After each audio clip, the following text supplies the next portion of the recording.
गुरुजन पंहिंजी बाणीअ में सम्झाइनि था वेठा,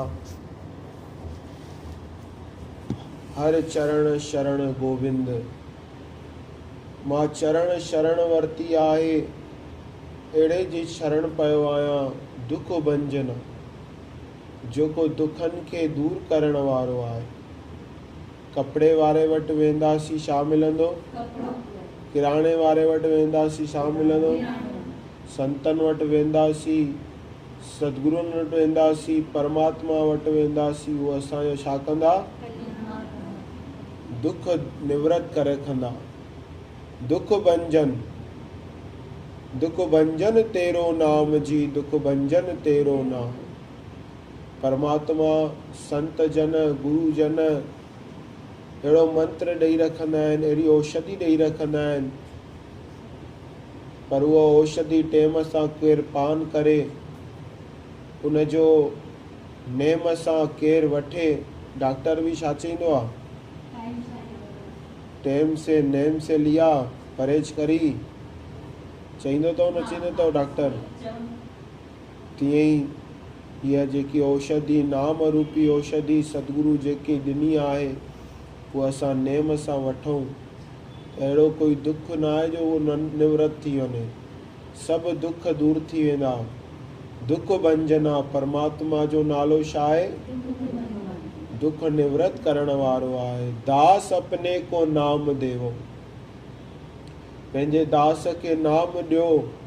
गुरु अर्जन देव साहिब जन चवनि था कि भई हे गोविंद दुख भंजना, दास अपने को नाम देवो।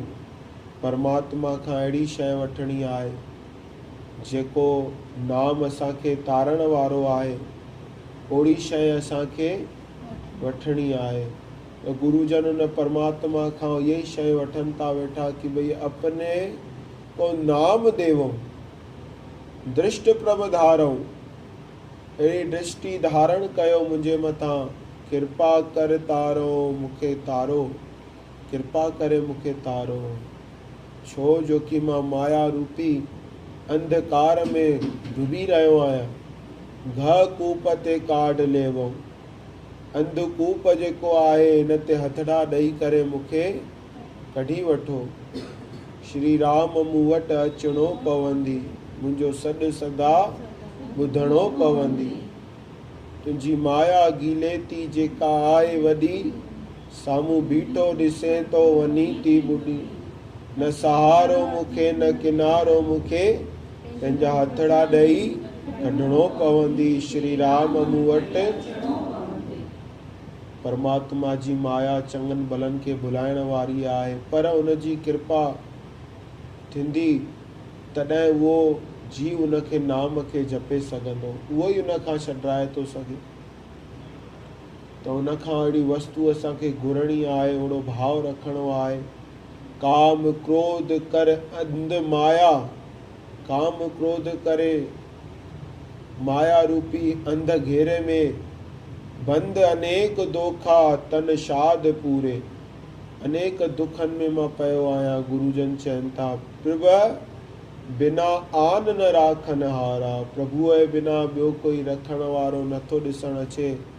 नाम सिमरावो शरण सूरे, पंहिंजो नाम सिमरण करायो असांखां। हे प्रभु परमात्मा मां तुंहिंजी शरण वरिती आहे। अहिड़े नमूने गुरु अर्जन देव साहिब जन चवनि था, छो पतित उदाहरण जीअ जंत तारण, पापिन खे तारण वारा ताईं आयो। पतित माने पापी, पतित उदाहरण जीअ जंत तारण, वेद उचार नाई अंत पाया। जंहिंजो वेद बि उच्चारण था कनि, उहे बि उनजो अंत नथा पाए सघनि। परमात्मा बेअंत आहे, कोई न जाने तुमरा अंत। अहिड़े परमात्मा जी असां छा कयूं? शरण वठूं, आराधना कयूं, पुकार कयूं। अरे उहो छा आहे त सभु कुझु थो करे सघे।